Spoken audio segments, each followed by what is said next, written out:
Warning: the Savage Nation contains adult language, adult content, psychological nudity. Listener discretion is advised.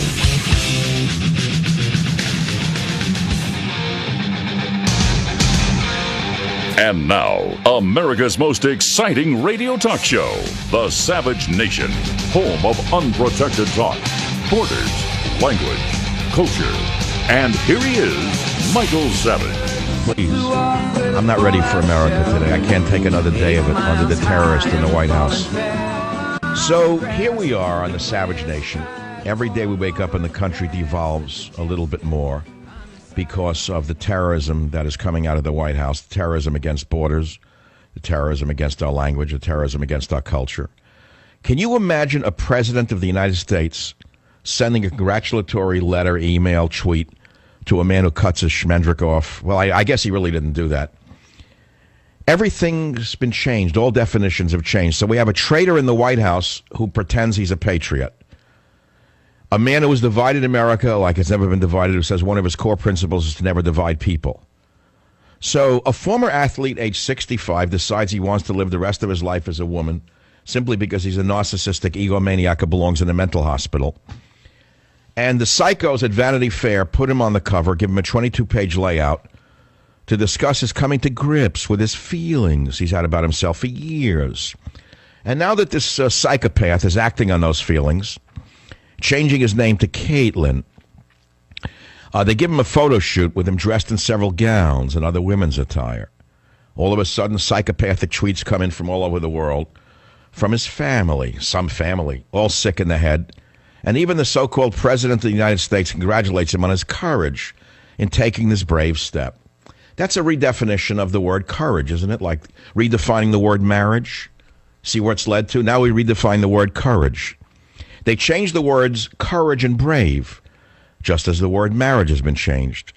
And our society is taking these simple words, and for the purpose of elevating some perceived slighted minority, changing the actual meaning of words. We all know that marriage is a union between a man and a woman for the purposes of having a family and building a civil society. Well, now it's been changed by certain radical Marxists to mean a union between people in love. Well, what does that mean?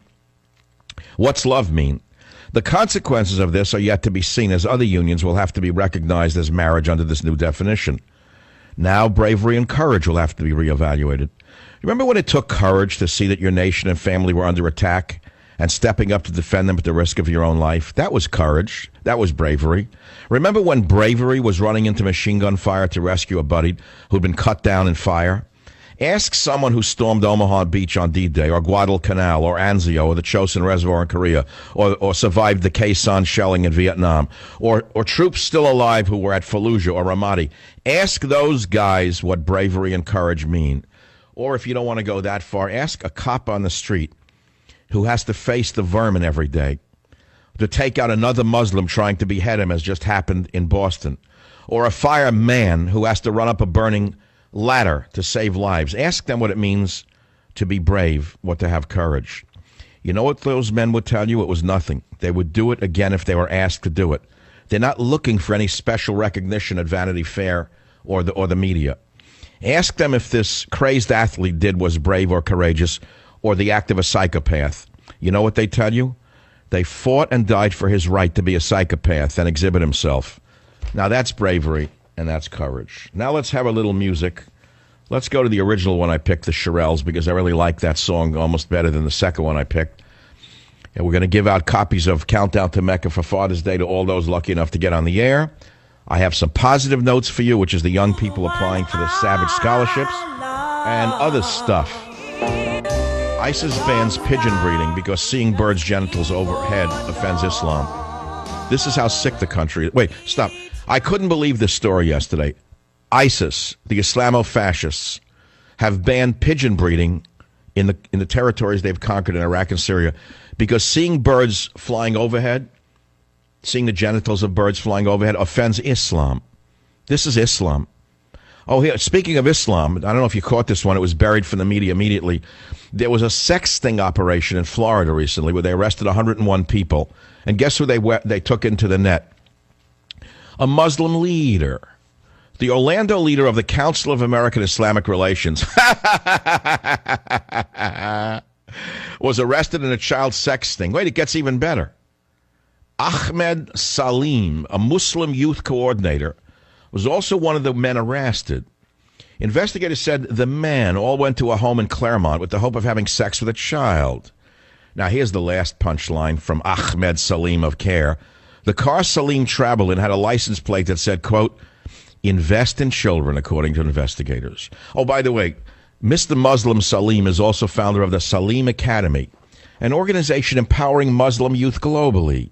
And he also served as the Orlando coordinator for CARE. A note posted at the Salim Academy website Tuesday night stated, closed. May God bless you, guide you, and illuminate the right path for you, and keep you firm on it.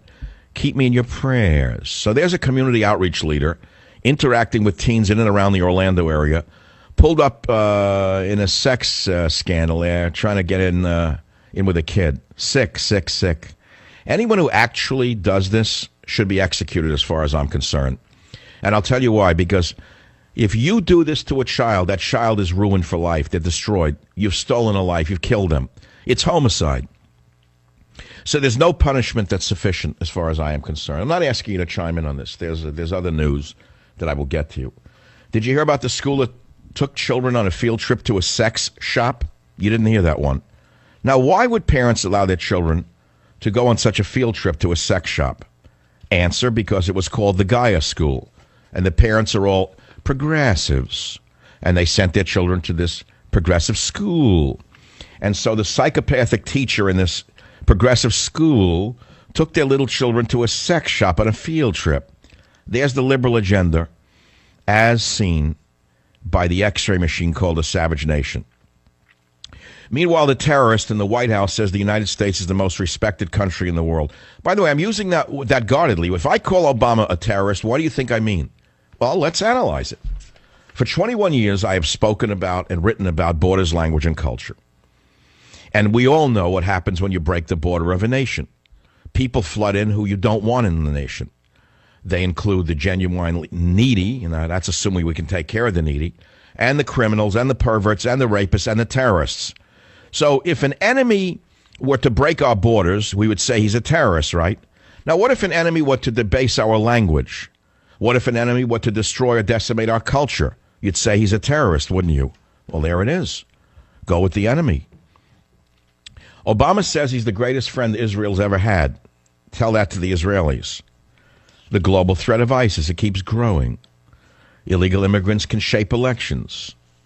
Now, I want to go back to this issue of the Patriot Act for a minute, because this character, McConnell, who may as well be a foreign agent as far as I'm concerned. Where's McConnell? Here he is. Mitch McConnell. Remember Mitch McConnell, the gobbler who you thought was a conservative Republican, until you found out that he was in favor of a secretive deal with China to give away what's left of our industrial base? He now came out fuming that the Patriot Act was mildly modified the other night by the wonderful leadership we have. I want you to listen to the complaints of Mitch McConnell in clip 12. Those who reveal the tactics, sources, and methods of our military and intelligence community give a playbook to ISIL and to al-Qaeda. As the Associated Press declared today, the end of Section 215 program is a, quote, this is the headline in the AP today, a resounding victory for Edward Snowden. It is also a resounding victory for those who currently plotted against our homeland. I think Snowden should run for Senate in the state of Kentucky. I think that Kentucky should offer Edward Snowden amnesty, let him come back from Russia and run for the Senate seat occupied by this double-dealing gobbler out there. There's a lot of other news. I don't know if I'm going to get to it in order yet. I want to read the good stuff, what it means to be an American, so you have some hope that when you finally go to your reward, the country's not going to be gone. I'm not one of those who think the country will be destroyed permanently, incidentally. And I keep bringing up the model I used in 1994. I was laughed at by a local newspaper. I remember when I started in radio, I said, America's dying because the leadership is decimating our borders, language, and culture. I was laughed at, even though I was a prophet. And now you got skirts out there copying everything I wrote over 21 years, making it into like an original, a skirt suddenly, a cross-the-leg job. I don't know, maybe I should become transgendered. Maybe my books would be covered on Fox News. Do you think that would work, Robert, if I became transgendered? Do you think that O'Reilly would have me on? Then they would have me on for Countdown to Mecca? They suddenly claim I was way ahead of the curve. But I don't think I'm going to have that happen, at least not in this life. By the way, speaking of transgendered, I really don't know any woman who wants to be 65. Why would anyone want to be a tranny granny? I still don't get that. You know what it's all about. It's about psychosis. You know it's a mental disorder. You know that it needed treatment. You know that in your day, the man would have been in a bug house, unless he was J. Edgar Hoover. Then he would have been running the FBI. But let's put that aside for the moment. What does it mean to be an American? And why should you have hope for America? When I began in radio, I said America is dying. It's being undermined from within. That's certainly not true when you look at Bill and Hillary Clinton. You know, they made believe they were doing good, and boy, did they do well indeed. In the classic tradition of the missionaries who went to Hawaii to do good and did very well indeed, owning most of the land 5 generations later, the Clintons are sort of missionaries of the poor in the third world, and they've done very well indeed. Liberalism is a good business. Look how it's worked for Nancy Pelosi.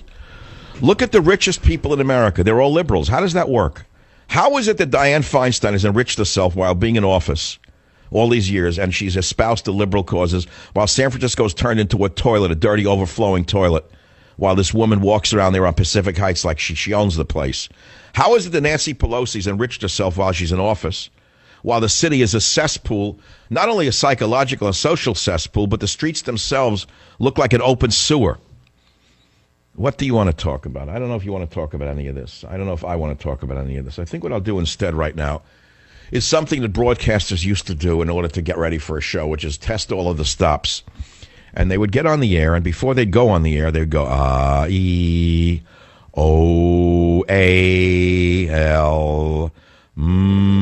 So everyone say Om during the break. And when you're through doing your Om, I want you to hold your hands in front of you with your palms up. And I want you to make believe you're praying to Allah. And then I want you to go, Om. I'll be right back. Join the Savage Nation. Call now, 855-400-SAVAGE, 855-400-7282. Savage. Your Savage Nation is sponsored by SwissAmerica.com. It's the only company I trust for tangible assets, gold and silver. Call 800-BUI-COIN. This, a falafel stand. I used to like to get some falafel. And next to the falafel stand in Sproul Plaza, there was these Krishnites. They had their shaved heads, and the girls had the underarm hair, and they danced. And I never understood the Krishnites, what they were. They seemed like a benign group. I used to like it, watch them. The tune kind of sticks in my mind like an Elvis Presley tune. But here we are years later. School takes kids on field trip to sex shop. Parents who send their kids to the Gaia Democratic School intend for them to get a liberal education. But the psychopathic degenerates who run the school took a group of teens and preteens to a sex shop for a lesson in sex education. Well, that was too much for the progressive parents. One of them said, it's just a major breach of trust. Her 11 and 13-year-old daughters were among the students taken to the Smitten Kitten porno shop last week. Can you believe the world we're living in? There's a lot of reasons this is happening. But the main reason is because of the lack of leadership at the top. A fish rots from the head down. And because Obama has a rotten soul and no leadership and hates America, according to millions of sane, educated, patriotic, working Americans who know what he's doing, the country is dying. Darwin, WABC. Mr. Darwin, welcome to the Savage Nation. Darwin, you're on the radio. What's on your mind? Yeah, I'd just like to know if I'm rolling in my grave right now because natural selection is just blown out the window. In other words, we're not naturally selecting the fittest to survive.